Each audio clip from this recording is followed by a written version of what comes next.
Nós vamos, nesse instante, respirar bem profundamente e mentalizar. Mentalizar toda esta luz, todo esse amparo, todo esse fortalecimento a envolver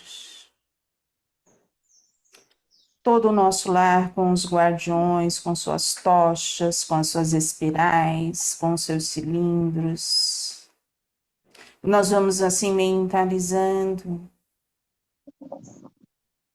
Luiz, Maria Amélia, Cíntia, Cássio, Eliamar, que eles nos levem a todos os espíritos que estão estudando junto conosco no Hospital Santa Cruz. Que possamos termos nesta tarde a expansão dos nossos sentimentos, a expansão da nossa consciência, para que assim tenhamos uma tarde de muito aprendizado, com equilíbrio, com fortalecimento, com muita harmonia. Graças a Deus, graças a Jesus. A Nós, gente parou, né? essa compulsão por tomar conta da vida alheia torna a obsessão algo muito corriqueiro? Mais do que podemos imaginar.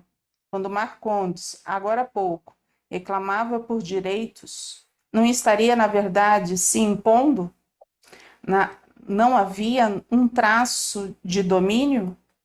Sem julgar nosso irmão que carrega dolorosos conflitos na alma, que interesse norteou suas ações? E se aceitássemos seu protesto, estaríamos aderindo a propósitos menos saudáveis ao futuro desta tarefa e desta casa em atendimento a desejos pessoais? Todos. Eu acho que só vale a pena a gente parar um pouquinho, né? Hum, É, porque isso é uma coisa que acontece muitas vezes, né? É, no, no intuito de evitar conflitos, toma-se decisões baseadas no desejo de um em detrimento daquilo que todos precisam, né? Então é uma coisa que a gente precisa tomar muito cuidado de duas formas. Primeiro, quando a gente tomar as decisões, para saber tomar a decisão melhor para o trabalho, né? Quando a gente está falando do trabalho, é claro. E segundo, quando uma ideia nossa ou um desejo nosso não for atendido, a gente compreender que talvez o que nós estamos pedindo não é a mesma, não é aquilo que a maioria ou que o grupo quer. E aceitar isso, porque senão a gente nunca vai se encaixar em grupo algum, né? mesmo que não seja aquilo que tem a maior vontade de fazer. Mas é tentar. É que a maior parte das vezes, quando isso acontece, é brigando pela forma e não pelo objetivo. Então, não, eu quero que, sei lá, todo mundo venha de camisa azul. Mas Eu quero vir de não tem, amarelo. não tem Uma lógica. sentido nenhum Né? fazer isso. Ah, mas eu quero, sabe? Tipo, coisas desse tipo. Todos, em qualquer tempo, têm o direito de manifestar seus interesses, suas dúvidas, suas discordâncias. Quanto mais avança a civilização, mais somos apologistas da liberdade de expressão. Sem interesse, não avançamos. Sem interesse, não existe chances para o amor. Contudo, como temos manifestado nossos anseios, será que sabemos com consciência a natureza do que queremos? O interesse pessoal continua fazendo parte da nossa caminhada ascensional, apenas com uma diferença: já não pensaremos somente naquilo que buscamos, colocaremos também o interesse alheio na pauta de nossas cogitações, estabelecendo conciliações, adequações e direcionamento quando necessário. Tudo dependerá da natureza de que cada pessoa busca na vida. É bem interessante este parágrafo, porque ele deixa bem claro, né, que é aquilo que a gente fala, ó, é aquilo que você pensa. É aquilo que você pensa na junção com o que o outro pensa, dá um todo. Mas cada um tem a parte da verdade. A verdade, a parte que nos compete, talvez não seja verdadeira. É só uma parte. Pode ser para nós, mas talvez na realidade de um grupo não seja. Na verdade, eu acho que talvez falar que não seja verdadeira, talvez talvez seja melhor falar assim, a nossa verdade não é a verdade que todos querem, né?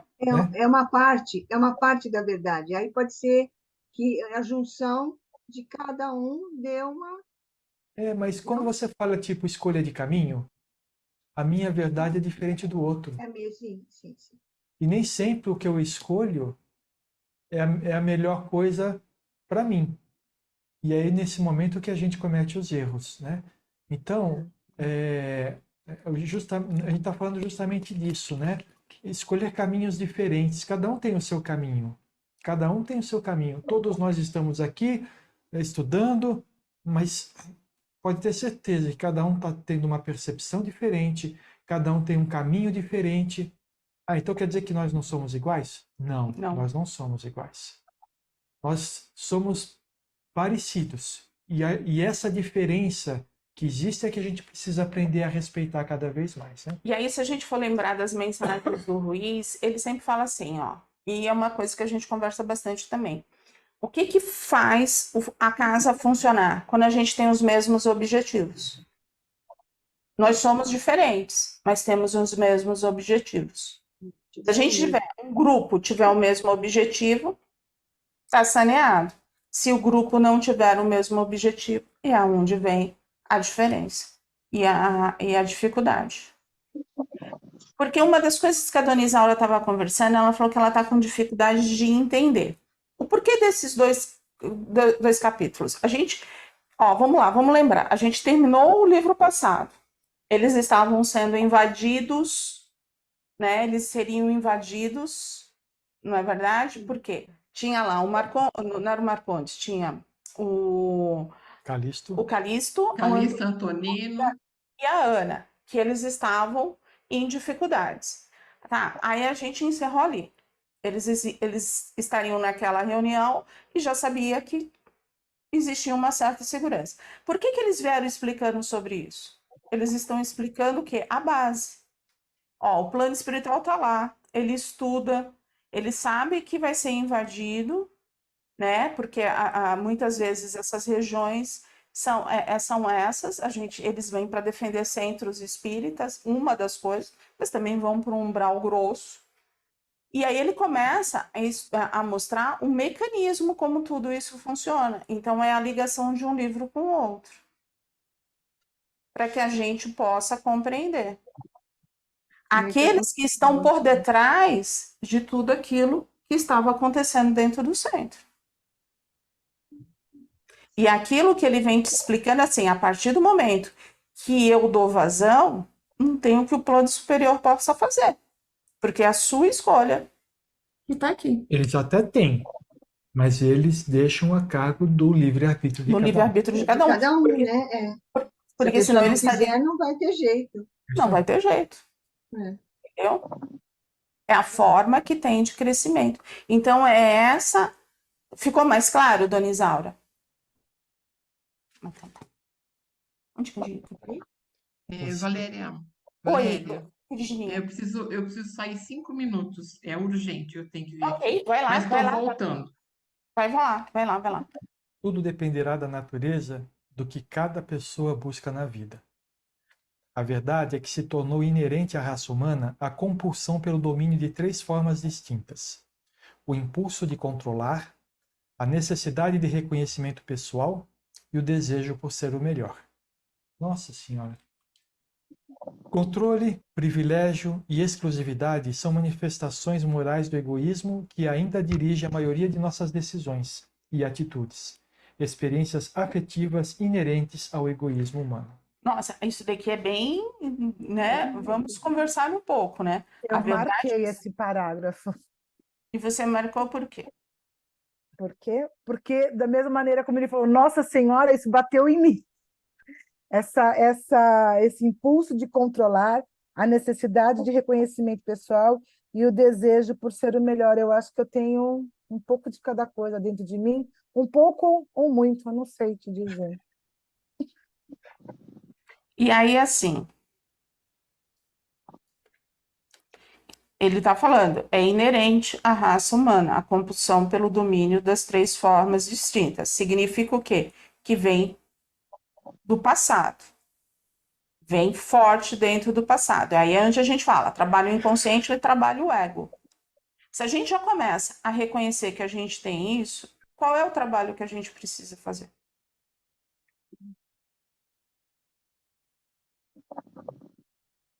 Trabalhar nossa humildade, É talvez. trabalhar o domínio sobre esse sentimento. Por que que eu tenho impulso de controlar? Por que que eu preciso controlar? O único controle que eu tenho que ter sou eu mesmo. Então, se eu tenho o impulso de controlar, eu tenho que me controlar para não tentar controlar o outro. Pois É, é, mas é aquilo que você fala, que eu acho que vem no inconsciente mesmo. Quando você vê, você já está na situação. Mas aí que tá. Tá na situação. E aí, o que que você faz? Aí você vai para o controle. Aí você tenta ir para o o controle. autocontrole, né? É. Quando você vê, já começou, aí você tem que frear. Vocês veem que isso também é uma faceta das coisas? Quando a gente pensa só em se controlar, o nosso inconsciente ele aprende que tem que controlar, né? E acaba alimentando o controle sobre os outros. É, ao invés de você Alimentando? deixar. É, É. o inconsciente aprende que tem que controlar, Ele não trabalha no não. Ele não trabalha no não. não é verdade? Você fala assim, eu preciso me controlar, certo? Hum, O que você está falando para o teu inconsciente? Que o controle é necessário. hum. Só que o inconsciente não sabe diferenciar as coisas, ele vai controlar tudo, até as outras pessoas. Agora eu entendi. Entendeu? Agora eu entendi. Então, mas aí você fala muito isso, que quando a gente está no controle não virou essência. Mas como que a gente faz essa transformação do controle para a essência sem controlar? Eu não entendo como esse passo.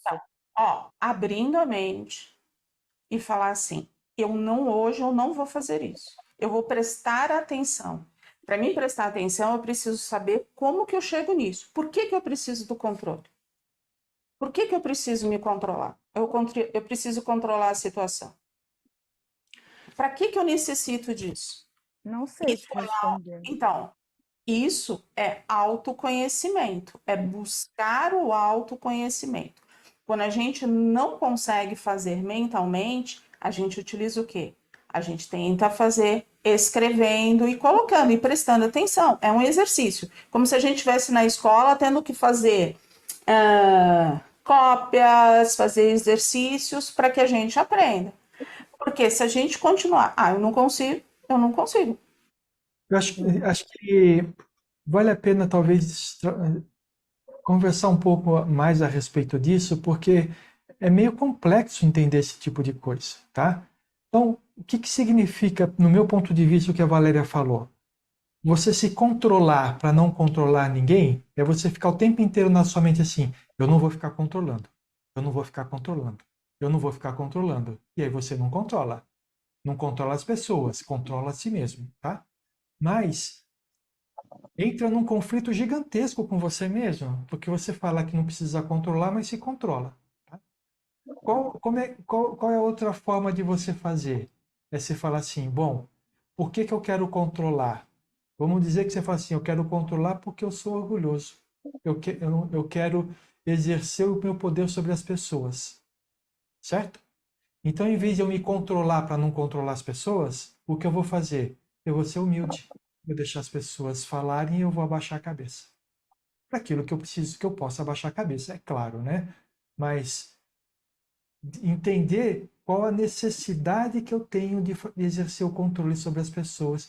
E a gente vai ver que na maioria das vezes é por orgulho, é por vaidade, é por narcisismo. Então, por exemplo, você quer fazer alguma coisa e quer que saia de determinada forma. Por que você quer que seja de determinada forma? Porque é aquela forma mais perfeita que você julgou que seria. Legal. O que você faz? Controlar todo mundo para que saia daquela forma. Você não quer saber se aquilo é melhor ou pior. Você quer saber que saia daquela forma porque é o que você quer e não o que seja melhor. Entendeu o que eu estou dizendo? Então, o que você Entendi. precisa fazer? Tá bom. Então, em vez de eu controlar, precisa ser feito essa coisa, vou chamar as pessoas que vão me ajudar a fazer e falar assim, qual que é a melhor forma de a gente fazer isso? Aí sim, você pode até falar assim, eu gostaria de fazer desta forma. O que vocês acham? Aí cada um vai só colocar o seu ponto de vista. Nesse momento eu estou sendo humilde. Por quê? Porque eu não estou exigindo o que eu estou falando. Você entendeu a diferença entre você se transformar e você se controlar? Entendi. Você vai impedir que as pessoas dêem opinião. E aí, nesse caso, você vai estar controlando elas, vai estar fazendo mal para si, Alimentando. né? E as pessoas não vão se sentir bem do seu lado. Do outro, todos vão se sentir participantes. No final, pode até ser que saia do teu jeito, mas foi alguma coisa que foi uma decisão em comum. Você não vai precisar controlar as pessoas para que saia do seu jeito. Entendi. Entendeu? Entendi. A necessidade de reconhecimento pessoal e o desejo de ser melhor. O que é? Aqui a gente estava continuando. Ela Ah, estava no eu pensei que impulso você de estava controlar. continuando e estava comentando alguma coisa do que eu estava Não. falando. Controle, privilégio e exclusividade são manifestações morais do egoísmo que ainda dirige a maioria das nossas decisões e atitudes. Experiências afetivas inerentes ao egoísmo humano. Então, é uma reflexão a todos. Cornélios, qual a contribuição para o entendimento do tema obsessão, a didática, em dividi-lo nesses dois grupos sugeridos por Calderaro? Desenvolver um diagnóstico realista do quadro que estiver sobre o nosso acompanhamento. São duas abordagens elementares que nos permitem melhor avaliar as variedades infinitas das explorações mentais. Sobretudo, para compreender que, por detrás dos transtornos mentais, existe uma estrutura moral a ser reeducada. Né? E a gente nunca pensou nisso, né? No fator de ter aquela estrutura moral necessita ser reeducada. E aí é aquela coisa, a pessoa precisa compreender isso. Porque senão ela não vai ter essa estrutura reeducada. Ela precisa se reeducar, né? Para se reeducar, ela tem que entender, tem que, né? Começar a fazer, senão não vai dar. É, porque senão você sempre vai estar rodando na mesma coisa. É a mesma coisa, né? Sempre na mesma coisa. As obsessões morais são estruturadas no compartilhamento, uma busca comum de interesses. O tratamento para tais casos não poderá ser conduzido como se houvesse a presença de um verdugo e uma vítima, mas sim uma sinergia, um compartilhamento. É aquilo que a gente fala, não existe acaso. São dois irmãos que têm a mesma energia, pensam da mesma forma. A diferença, um está encarnado, outro desencarnado. Ou dois estão encarnados, ou dois estão desencarnados. Mas existe a mesma energia, existe a mesma desestruturação moral. Uma simbiose, né, entre os dois, assim, né? Um alimenta o outro. O outro, né? Eu ia falar um acordo, né? É um alimenta o outro, né? Um alimenta o outro. E dependendo do nível de obsessão, né? Se for uma obsessão simples, com uma assistência é retirado, mas se não for, muitas vezes o que acontece? Não tem como desligar. O nível de energia é tão alto, eles já estão tão interligados, existem um monte de aparelhos ligados, não tem como desligar. O que acontece? Ah, vai ficar assim, vai. E aí a única solução é aquele que está encarnado aprender a se educar e vai educar vai se educar e vai educar aquele que está em ligação. Ou, se não educar, o outro só sai. Aí se o outro não quiser, o outro acaba saindo. Mas se não, não tem como desligar. Não existe nada que no plano espiritual. Por quê? Porque aí entra na lei. A gente entra nas leis. As leis naturais. E aí isso é respeitado, muito respeitado, o livre-arbítrio. Porque os dois têm ligação. Então, quer dizer assim, isso eu entendi. Se tem ligação, se os dois têm ligação, isso só pode ser desfeito com a vontade deles, ou de um ou de outro. Ou dos dois. Ou dos dois. Ou dos dois. Então, não adianta ter interferência de outras coisas que não vai resolver. Tem que ser da vontade dos dois. Resolve, Leda. Mas você vai lá, faz o trabalho e separa, certo? De alguma forma. Passado um tempo, eles estão juntos de novo. Nossa, não dá nem uma semana, Então, a gente já... Não tem... Já volta. Entendi. Quer dizer que... entendi. Então, é preferível, preciso, às vezes, deixar junto para que as coisas se resolvam mais lá na frente. Mas, não só naturalmente, mas quando eles tiverem amadurecido o suficiente para perceberem que aquela união não é boa para os dois. A ligação com o irmão, né, obsessor é uma ligação que traz cansaço, que traz desgaste mental, que traz problemas, às vezes, físicos. Então, assim, o que acontece? É um despertar do assistido para a mudança dele. Entendeu? Se ele começa a se transformar, se ele começa a buscar, é uma possibilidade. E aí, se ele começa a buscar essa evolução, tem gente que fica revoltada. E aí só vai alimentar, os dois aí se alimentam realmente. Tem gente que vai buscar uma evangelização. Vai ser para si e vai ser para o outro. Cada caso é uma história. Cada caso existe uma análise. Mas é aquilo que diz assim, a separação abrupta em casos como esses poderá ser desastrosa, conquanto seja o terreno que mais facilmente encontramos chance para tal concurso. Por que é desastrosa? Por causa dessa ligação, dessa energia, um alimenta o outro. E se eu tirar a energia que alimenta o outro vai passar mal. Porque vai sentir falta. Sente falta. Sim. Sente falta? Ele já... Aí, como é que aparece essa falta? No físico? Como é? Físico, Depende, né? Depende. pode trazer uma depressão, vontade de suicídio. Você entendeu? Entendi. Que a gente está falando isso não significa que depressão é causada somente por isso. Não, Né? só por isso. Lógico. Pode ser que aconteça isso. Isso. Entendeu? E assim, eu já te passo, Solange, já pergunto.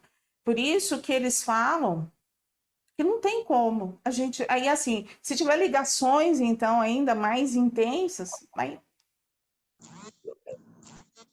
como fazer, entendeu? Assim, se eu estou buscando a minha reeducação, o outro, ele, no outro plano, se for o caso que estaria comigo, ele tem o livre-arbítrio dele de se reeducar se ele quiser. Isso aí. Mas eu me desligo dele. Eu me desligo. Não, como seria, então? A sua transformação. Só com a sua transformação.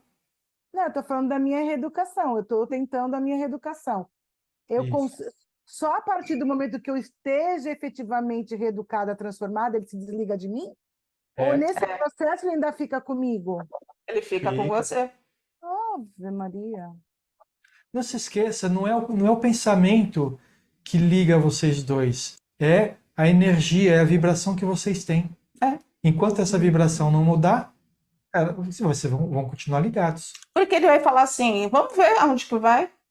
Eu vou colocar empecilho até ela desistir dessa história aí de pingo de luz. Que pingo de luz nada. Vou levar no limite. Vou levar no limite até ali. E pode levar no limite, aí assim, eu me estruturei. Na hora que piscar, o desligamento não é tão simples. Demora. Acontece? Acontece. O que acontece geralmente? Acaba educando dois. Acaba educando dois.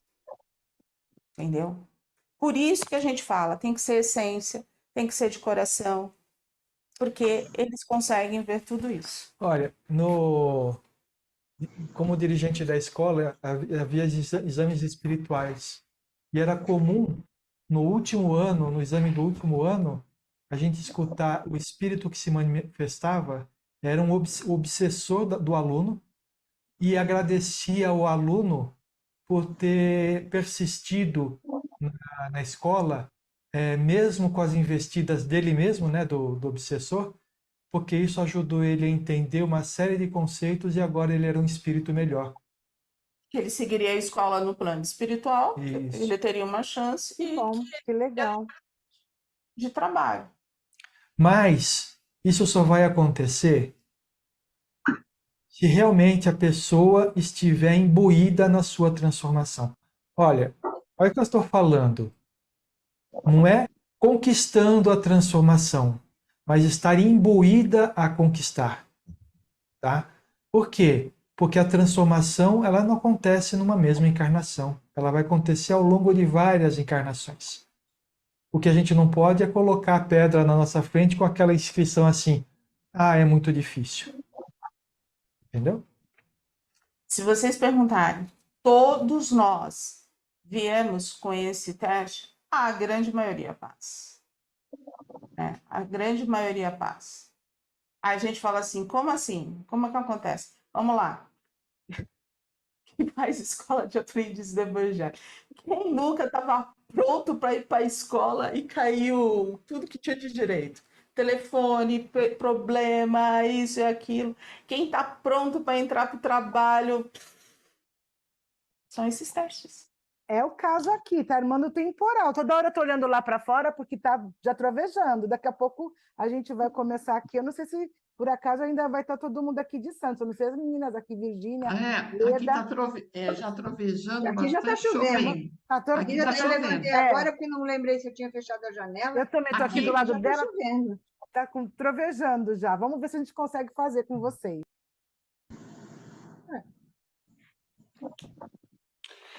Permite-nos uma ação mais consciente, um favor da educação dos envolvidos nos dramas da obsessão. Quando vocês participarem mais ativamente dos trabalhos de desobsessão nos centros espíritas, ampliarão, sobremodo, a percepção do que estamos aqui estudando. Em síntese, poderíamos dizer que as obsessões mentais são os sintomas ou os termômetros de aferição para melhor reconhecimento da estrutura e da proporção das obsessões morais que envolve o obsediado. Ao examinar obsessões de quem quer que seja, compete a qualquer servidor consciente esquadrinhar com seriedade a natureza moral que determinou a alteração mental. Um diagnóstico de profundidade sem o qual a doença mental jamais será compreendida em seu fim reeducativo. Então, tudo que a gente tem visto, né, que a gente tem tido muitas coisas, tudo tem um porquê, né? Tudo tem um porquê. Nada é por um acaso. Tá? A gente para aqui, né? Já queria mesmo saber, fazer uma pergunta nesse sentido. Agora sim, eu acho que vale a pena a gente tentar sempre fazer um resuminho do que a gente aprendeu, já que alguns têm essas dificuldades. Então, a gente consegue compreender que a gente está lá. O Cornélius é esse dirigente, vamos dizer, né? Que Calderaro, que fez a palestra lá no Lírios de Esperança, porque estão todos no Hospital Esperança. Trouxe, ó, veja, obsessão moral, né? Prestando atenção nisso, ele fez essas duas divisões, e que eles estão treinando um grupo que trabalhou como médium no plano espiritual, teve a primeira abertura, só duas pessoas, só duas pessoas que não estavam, né? E que eles estavam tendo uma aula sobre obsessão. Como que atua os obsessores, né? Para que a gente possa compreender como que vai ser os próximos capítulos. Mas eu gostaria de falar só uma coisa, gente. Nós estamos recebendo um presente com esse livro. Que presente? Nós entendemos agora, ou podemos entender agora, como que a obsessão acontece. Por que que acontece? Qual que é o nosso papel na obsessão como obsediado? Qual é o nosso papel na obsessão como obsessor? E a gente está entendendo que tudo depende de nós. Eu vejo, às vezes, uma preocupação muito grande com a questão obsessor. Todo mundo é obsessor de todo mundo, no final das contas. Toda vez que você exige da pessoa uma coisa que ela não quer. Então, o que a gente precisa entender é o seguinte: não lute com o obsessor. Trabalhe consigo mesmo. É a única forma de você se desligar do obsessor. É por isso que a gente falava na casa espírita que a assistência espiritual é a preleção. O passe é o complemento. Por quê? Porque é a preleção que vai fazer com que a pessoa compreenda o que ela precisa fazer para mudar o que ela é. Entende? E no Pingo de Luz, esse trabalho é feito no acolhimento de amor, onde que a gente vem falando muito sobre sobre o ego, sobre o inconsciente, falando sobre as nossas doenças, como que a gente precisa reagir. Nós falamos aí ontem sobre a alquimia, que é transformar as experiências negativas em aprendizado. Tudo isso é necessário para que ocorra essa transformação na gente e a gente eduque ou se desligue do obsessor. Entendeu? E também para que a gente deixe de obsediar os outros. Ah, não, eu não obsedio ninguém. Sim, eu obsedia sim. Todo mundo é assim, todo mundo tem essa característica dentro de si. Toda vez que quer impor aquilo que pensa, toda vez que direciona, toda vez que quer mandar e controlar. Então, não tenham medo daquilo que a gente está lendo. Isso já acontecia a vida inteira, as vidas inteiras. E só por ter o conhecimento não significa que a coisa vai ser pior, significa que a coisa vai ser melhor, porque agora nós temos ferramentas para saber como trabalhar com isso. É isso que ele fala, né? E se a gente tiver o domínio sobre a gente mesmo, a gente vai conquistar.